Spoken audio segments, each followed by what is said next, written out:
External affair minister seeks de-escalation। External affair minister विदेश मंत्री मांगते हैं, सीक्स चाहते हैं, de-escalation तनाव का कम होना। किस चीज पे? फेयर ट्रेड, निष्पक्ष व्यापार, यानी फेयर मतलब ऐसा व्यापार होना चाहिए जो दोनों के लिए, दोनों कंट्री के लिए सही होना चाहिए, विथ चाइना, चाइना के साथ। और उसके बाद दूसरा क्या करते हैं? हेल्थ प्रोग्रेस, सराहना करते हैं, तारीफ करते हैं तरक्की का, डेवलपमेंट का। किस चीज में? इन रिलेशनशिप, रिश्तों के अंदर, यानी दोनों कंट्री के अंदर जो संबंधों में जो प्रगति हुई है, जो प्रोग्रेस हुआ है, उसकी तारीफ करते हैं। देखिए दोस्तों, सीख ये आपको प्रेजेंट टेंस दिख रहा है, लेकिन एक्चुअली शॉर्ट है, ये सेकंड फॉर्म है, और पास्ट यहाँ पे मुराद होगा। इसी तरीके से हेल्थ होगा, यहाँ हेल्थ दिख रहा है, लेकिन आपको पता है ना, always headlines are used with the present tense, but it is meant actually the past tense. Guys, if you are new, please consider subscribing. So I have put all these news here so that you can read it properly, and then I put the translation so that you can get the translation and the phrases which I have used here, and then you can go through this one. Let's go back to the lesson to improve our English language. तो ये सारी चीज हमने पढ़ ली दोस्तों। Same news मैंने इधर रख दिया है, ये हमने पढ़ लिया है। de-escalation, एस्केलेशन का मतलब होता है तनाव में बढ़ाना। डी लगा देंगे तो कम हो जाना, ये हर चीज के लिए। डी टेंशन हो जाएगा, किसी चीज के लिए भी आप लगा सकते हैं डी। डी का मतलब डी का मतलब कम हो जाना, ठीक है। New Delhi, external affair minister S Jaishankar first visit, यानी एक्सटर्नल अफेयर विदेश मंत्री एस जयशंकर की पहली यात्रा किसकी? चाइना के लिए। इन 6 ईयर, चाइना की 6 सालों में पहली यात्रा हुई है दोस्तों। Aimed sawing of Sino India ties, यानी चाइना इंडिया ताल्लुक के, चाइना इंडिया संबंधों में नरमी आने के दरमियान, यानी पहले बहुत सख्ती थी, दोनों के रिश्ते सही नहीं थे। तो सॉ हिम, देखा उनको, ठीक है, क्या? प्रेसिंग, दबाव डालते हुए बीजिंग को, चाइना को, टू फर्दर एड्रेस, आगे बढ़ करके एड्रेस बॉर्डर इशू, बॉर्डर के मसलों को सॉल्व करने के लिए, उसको हल करने के लिए, इंक्लूडिंग थ्रू, किस तरीके से हल करेगा भाई? शामिल करते हुए de-escalation, बॉर्डर में तनाव में कमी होनी चाहिए। while, जबकि ऑल्सो अर्जिंग, चाइना को आग्रह है, यानी उन पर जोर देते हुए, टू अवॉइड, बचने के लिए, रिस्ट्रिक्टिव, है ना, ट्रेड मेजर्स। रिस्ट्रिक्टिव बोलते हैं ऐसा बिजनेस का होना दोनों कंट्री के दरमियान में, जिसमें बहुत सारी चीज़ों में पाबंदी है कि भाई अगर ये इंडिया से कुछ लोग आते हैं व्यापार करने के लिए, उनके लिए ये पाबंदी लगी, उनके लिए ये कानून है, उनको ये नहीं किया जाएगा, ये नहीं। तो रिस्ट्रिक्ट उसको बोलते हैं, कुछ चीज़ों में पाबंदी। तो रिस्ट्रिक्ट बोलते हैं दोस्तों प्रतिबंधात्मक, है ना, प्रतिबंधात्मक व्यापार उपायों से बचने के लिए भी आग्रह किया, क्या ना, आग्रह यानी दरखास्त की चाइना को बचने के लिए प्रतिबंधात्मक व्यापार उपाय, ये उपाय मेजर्स जो उनके, जो चाइना ने जो सेटअप किए हैं इंडियन बिजनेसमैन के लिए कि भाई इंडियन से आएगा तो उनके लिए ये है, ये फॉलो करना पड़ेगा ना। तो ये सारी चीजों को हटाने के लिए किसने कहा है? मिस्टर जयशंकर ने कहा है। In a meeting with his counterpart,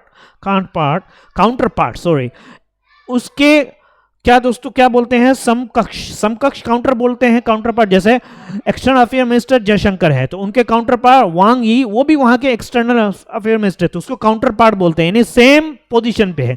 तो अपने समकक्ष, हाँ, जिसको बोलते हैं समकक्ष, वांग यी के साथ एक बैठक में एक्नॉलेज, उन्होंने माना है कि मिस्टर जयशंकर गुड प्रोग्रेस, अच्छी डेवलपमेंट, तरक्की हुई है किस चीज में? इन एफर्ट्स, कोशिशों में, है, टू नॉर्मलाइज द रिलेशनशिप, ठीक है, यानी रिलेशन संबंधों को नॉर्मल, सामान्य करने के लिए, यानी पहले खराब था उसको नॉर्मल करने के लिए। और उन्होंने ये कहते हुए उन्होंने कहा कि सेइंग इट, और कहा है it is the result of the resolution of friction. Friction बोलते हैं दोस्तों तनाव, आपस में जैसे लड़ाइयाँ। फ्रिक्शन आप मैथ में जाएंगे तो कुछ और मिलेगा फिजिक्स में, लेकिन फ्रिक्शन का मतलब ये होता है कि दो पार्टियों के दरमियान में जो आपस में लड़ाई है, बॉर्डर में जो लड़ाई है, यानी कोई बोलता है कि जैसे चाइना बोलता है कि हमारी बॉर्डर यहाँ ये लाइन नहीं है बल्कि अंदर को घुस के है इंडिया की तरफ, तो वहां पे फ्रिक्शन हो गया। फ्रिक्शन दो चीजों को, जो चीज अलग करती है उसको फ्रिक्शन। तो उसका जो फ्रिक्शन को जो रिजोल्यूशन बोलते हैं प्रस्ताव, यानी रिजोल्यूशन होता है कि जब बॉर्डर में तनाव हो रहा था तो दोनों कंट्री के लोग आपस में बैठ करके उन्होंने एक प्रस्ताव को पास किया कि भाई हम लोगों को ये मसला हल करना चाहिए, उसी को रेजोल्यूशन बोलते हैं दोस्तों, एक प्रस्ताव को जिसको अप्रूव, जिसको मंजूरी मिल गई दोनों कंट्री की तरफ से। तो ये उनका रिजल्ट है, चूंकि पहले बॉर्डर में बहुत चल रही थी अलोंग द बॉर्डर, बॉर्डर के फ्रिक्शन के प्रस्ताव पर, यानी प्रस्ताव को मंजूरी मिलने का परिणाम है, यानी ये जो नॉर्मलाइज रिलेशनशिप ये सिर्फ उसका परिणाम है। एंड और किस चीज का परिणाम है दोस्तों, एंड बोथ साइड, और दोनों कंट्री, दोनों पक्ष एबिलिटी टू मेंटेन, उनकी काबिलियत का, टू मेंटेन रहने का, यानी मेंटेन रहने देने का, किसको, पीस को, अमन को, एंड ट्रंक्विलिटी और सुकून को, यानी दोनों कंट्रियों के अंदर इस बात का, ये बात के समक्ष है कि ये लोग जो है ट्रंक्विलिटी, पीस और सुकून को मेंटेन कर सकते हैं। इसके और फ्रिक्शन के जो बॉर्डर का जो एक तनाव चल रहा था उसके सिलसिले में जो रेजोल्यूशन की जो अप्रूवल जो मिली है, ये सब उस चीज का परिणाम है। क्या परिणाम है कि नॉर्मलाइज्ड रिलेशनशिप हमारे अच्छे हो रहे हैं। Okay, this is the fundamental basis for mutual strategic trust and for smooth development of bilateral relations. दोस्तों बहुत इंपॉर्टेंट है, दिस इज द फंडामेंटल, है ना। मंत्री ने कहा है, ये जब किसी इंसान का जो सेंटेंस होता है ना, जब सेंटेंस को स्टार्ट करते हैं, जैसे किसी इंसान का वर्ड को आपको कॉपी करना है तो वहां पे डबल ये लगा देंगे, ठीक है ना। ये यहां तक उन्होंने क्या कहा है, देखिए उन्होंने कहा है कि this is the fundamental basis, ये है बुनियादी बुनियाद। देखिए आप समझिए, जैसे एक घर को आप बना रहे हैं, जैसे एक गाड़ी है, मान लो, ठीक है, एक गाड़ी है जिसके अंदर मान लीजिए कि 3 व्हीलर है फॉर एग्जांपल, जैसे ऑटो में 3 पहिए चाहिए। अच्छा, 3 पहिए उसकी बुनियाद है, 3 पहियों पर टिका हुआ है, लेकिन अगर कुछ ऐसा सिस्टम किया जाए कि आगे भी एक पहिया, बीच में भी एक पहिया हो, या मोटा सा पहिया लगा दिया जाए, तो फिर भी काम चल जाएगा, फिर भी काम चल जाएगा। तो आगे का जो मेन पहिया है, तीसरा जो पहिया, और पीछे का जो एक पहिया है, वो फंडामेंटल हो गया। बेसिस तो बहुत सारी चीजें, बेसिस 3 पहिए हैं, लेकिन मेन चीज क्या है कि टिके हुए रहने के लिए अगर 2 पहिए पे लगा दिया जाए तो उस पर भी टिक सकता है। तो बेसिस बहुत सारी चीज हो सकती है, यानी एक ऐसी चीज जिसके बगैर काम ही नहीं चल सकता। जैसे आपकी घर की एक छत है, तो छत पे कई आप पिलर लगा देंगे नीचे, है ना। आप हो सकता है कि क्या नाम है 10 पिलर लगा दें, है ना, नीचे 10 पिलर लगा दें वो छत को मजबूत करने के लिए, लेकिन बेसिस जो मेन पिलर क्या होगा, कम से कम 2 होना चाहिए या 4 होना चाहिए, चारों तरफ एक एक होना चाहिए।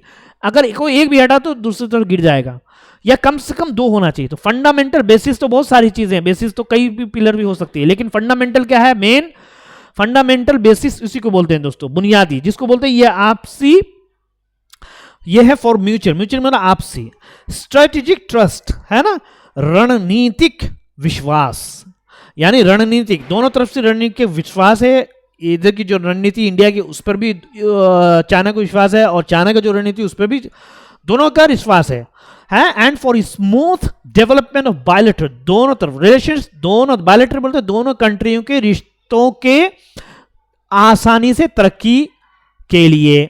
स्मूथ बोलते हैं, जैसे आपने मान लो आटे के अंदर अगर बाल गिर गया तो बाल कैसे निकालते हैं, उसको आराम से निकलता है, उसको स्मूथ बोलते हैं, यानी बगैर किसी परेशानी के तरक्की होनी चाहिए, बगैर किसी। तो ये कह रहे हैं कि this is the fundamental, this is the fundamental, ठीक है। पूरा ट्रांसलेशन क्या होगा दोस्तों, मंत्री ने कहा कि ये आपसी रणनीतिक, है ना, रणनीतिक आपसी, म्यूचुअल आपसी रणनीतिक ट्रस्ट, है ना, ट्रस्ट विश्वास, ट्रस्ट का मतलब विश्वास, एंड और द्विपक्षीय संबंधों के सुचारू विकास का मूल आधार है। इतनी this is little bit different English, you know, Hindi. तो आप ये बताइए कि अगर ये जो चीजें हैं, अगर मतलब ये कि बॉर्डर के अंदर तनाव नहीं होता है, पीस एंड ट्रंक्विलिटी है, तो ये दोनों चीजें जो है ये मूल आधार है किस चीज के लिए, आपस की रणनीतिक ट्रस्ट भी होना चाहिए, और जो दोनों तरफ के कंट्री के ताल्लुकात हैं उनमें भी जो है डेवलपमेंट होना चाहिए। तो उसके लिए सबसे पहले चाइना को इस मसले पर सॉल्व करना पड़ेगा, डीएस्केलेशन होना चाहिए, तनाव नहीं होना चाहिए, और बॉर्डर के इशू को हल होना चाहिए। It is now incumbent on us, ये है अब जिम्मेदारी हमारे ऊपर, इनकमेंट ये हमारे ऊपर जिम्मेदारी है कि us to address other aspects, के हम दूसरे पहलुओं पर भी नजर रखें, दूसरे पहलुओं को भी सॉल्व करें। एड्रेस मतलब होता है दोस्तों, एड्रेस एक्चुअली कोई इंसान भाषण दे रहा है तो उसको एड्रेस भी बोलते हैं, एड्रेस करो, लेकिन यहां का मतलब यह कि अगर कोई प्रॉब्लम है तो उसको हल जब करेंगे तो उसको एड्रेस बोला, बोले यार तुम्हारे अंदर बहुत कमजोरी है भाई, इसको हल करो, ठीक है, you have lots of problem, please address them. यानी उनको हल करो, यहां पे एड्रेस आएगा, ठीक है, कि हमारे ऊपर जिम्मेदारी है, it is now incumbent comment on us to address other aspect related, और दूसरे पहलुओं पर related to the border, border से लगे हुए, बॉर्डर से जुड़े हुए जो दूसरे इश्यूज पे है उस पर हमारी जिम्मेदारी है, इंक्लूडिंग जिसमें क्या है डिस्कशन, तनाव की कमी है, उस पर हमारी जिम्मेदारी का हम उसको सॉल्व करें। किसी ने कहा, सेट द मिनिस्टर, मंत्री ने कहा, the Indian side said both countries agreed to take practical steps including travel to each others country and direct flight connectivity for facilitating people to people exchange. ठीक है, Indian पक्ष ने कहा है कि बोथ कंट्री, दोनों कंट्री सहमत हो गए हैं to take the practical steps, है ना, दोनों देशों के लोगों के बीच को क्या करना चाहिए दोस्तों, एक प्रैक्टिकल स्टेप्स, ऐसा कदम लेना चाहिए जो कि हो सके, संभव हो सके। प्रैक्टिकल उसको बोलते हैं, जैसे वो एक आदमी बोल रहा है ना, अबे यार मैं, है ना, एक दिन में 1 लाख रुपए कमा सकता हूं, तो उसको बोला, अबे चल यार बात वो कर जो हो सकता है, तो उसको प्रैक्टिकल बोलते हैं, यार प्रैक्टिकल बात करो, जो हो सकता है उसकी बात करो। प्रैक्टिकल स्टेप, ऐसा कदम लेना चाहिए जो कि हो सके। अब फेंकम फाकी इधर से उधर या कुछ ऐसी ज्यादा बातें वो सब नहीं। तो प्रैक्टिकल स्टेप क्या लेना है दोस्तों, उसमें शामिल करते हुए कि travel to each other countries, यानी एक दूसरे की कंट्री को सफर करना, यानी लोग दूसरी कंट्री को सफर करना, एंड डायरेक्ट और सीधा फ्लाइट कनेक्टिविटी, सीधी फ्लाइट चाइना से, इंडिया से कहाँ चाइना जाना चाहिए पता नहीं, अब तक मेरे को आई डोंट नो कि सीधे फ्लाइट नहीं है। For facilitating people, people to people, लोगों से लोगों के मिलने के एक्सचेंजेस, यानी व्यापार। एक्सचेंज में क्या होता है ना, इधर से पैसा जाता है उधर से माल आता है, या इधर से माल जाएगा उधर से पैसा आएगा, इसको एक्सचेंज बोलते हैं। लोगों से लोगों तक के जो एक्सचेंज को आसान बनाने के लिए, फैसिलिटेट यानी किसी काम को क्या बोलते हैं, सुविधाजनक बनाने के लिए, यानी उनको आसानी करने के लिए हमें ये सब काम कोशिश करना चाहिए। And India and China had resolve the almost 5-year-old military standoff in eastern Ladakh last October. India and China had resolve, ने सॉल्व कर लिया था, हल कर लिया था किसी को ऑलमोस्ट तकरीबन लगभग 5 साल पुराने सैन्य झगड़ों को, क्या बोलते हैं इसको दोस्तों, हिंदी में क्या बोलते हैं, गतिरोध को, है ना, यानी झगड़ों को। किस चीज पर, in eastern Ladakh last October, पिछले अक्टूबर में पूर्व लद्दाख के अंदर जो गतिवाद, स्टैंड ऑफ, कल भी मैंने एक्सप्लेन किया, अगर आप मेरी इंग्लिश आप वीडियो को देखते हैं तो कल भी मैंने एक्सप्लेन किया था दोस्तों, स्टैंड ऑफ का क्या मतलब है।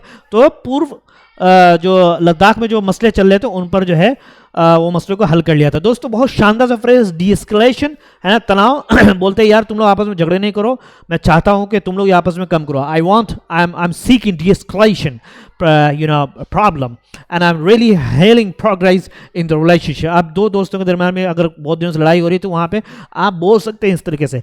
दोस्तों मैं बता दूं सेंटेंस जो स्टार्ट होता है कभी नाउन से शुरू होता है, कभी वर्ब से शुरू होता है। अब आप देख लो किसे, ईएम ये नाउन से शुरू हुआ है, ये सेंटेंस एक्सटर्नल अफेयर मिनिस्टर ये भी नाउन से शुरू हुआ है। कभी देखेंगे आप दोस्तों प्रीपोजिशन से स्टार्ट होता है, जैसे दिस इज ये प्रोनाउन से शुरू हुआ है दोस्तों।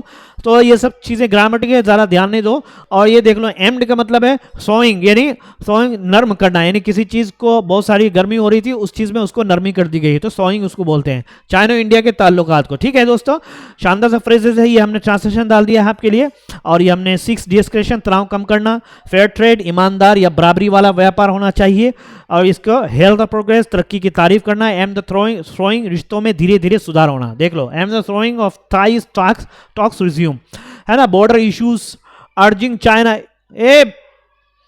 एक्नॉलेज, अच्छे सुधार को मानना, नॉर्मलाइज रिलेशनशिप, है ना, ये हमने। और कल maintain the peace and tranquillity, mutual strategy, आपसी रणनीतिक भरोसा, एक दूसरे के रणनीति पर भरोसा, स्मूथ डेवलपमेंट, आसानी या बिना किसी रुकावट के विकास होना चाहिए। दोस्तों ये सब आपके लिए है, पढ़ते जाओ, और इसको मैं अलग से वीडियो में डिस्कस भी करता हूँ। Incumbent take practical step, people to people exchange, resolve the almost military stunts, mess net, peace and tranquillity. दोस्तों